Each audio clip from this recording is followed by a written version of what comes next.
અભય થઈને નિષ્પક્ષતાથી નિરપેક્ષ રીતે વાસ્તવિકતાનો અરીસો રૂપી સચોટ માહિતી લાવતો સત્યની સાથે અભય ટાઈમ્સ। સુરતના લીંબાદ કૃષ્ણનગરમાં દારૂના અડ્ડા પાસેના મકાન પર કરાયેલા પથ્થરમારામાં સંડોવાયેલ આરોપીને લીંબાદ પોલીસે ઝડપી પાડ્યા હતા।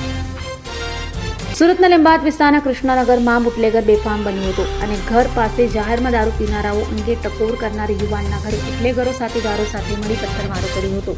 જે ઘટનાનો વિડીયો વાયરલ થયા બાદ તાત્કાલિક લીંબાદ પોલીસે તપાસ હાથ ધરી આરોપીઓ રવિ ઉર્ફે ચોકો ઉર્ફે મનનસિંહ, રાજ લોટન કારેલકર, કરણ રાણા સોનવણે અને પ્રકાશ ઉર્ફે વિકી શૂટર સોનીને ઝડપી પાડ્યા હતા અને તેઓને કાયદાનું ભાન કરાવ્યા બાદ પોલીસે સ્થળે લઈ જઈ ઘટનાનું રિકન્સ્ટ્રક્શન કરાવ્યું હતું।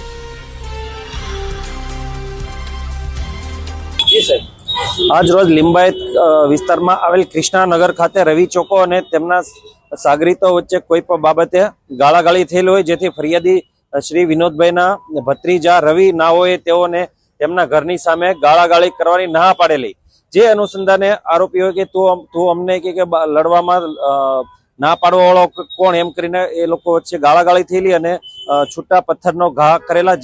જે અનુસંધાને ફરિયાદી શ્રી વિનોદભાઈ તેમજ તેમના ભત્રીજા રવિભાઈને નોર્મલ પથ્થરથી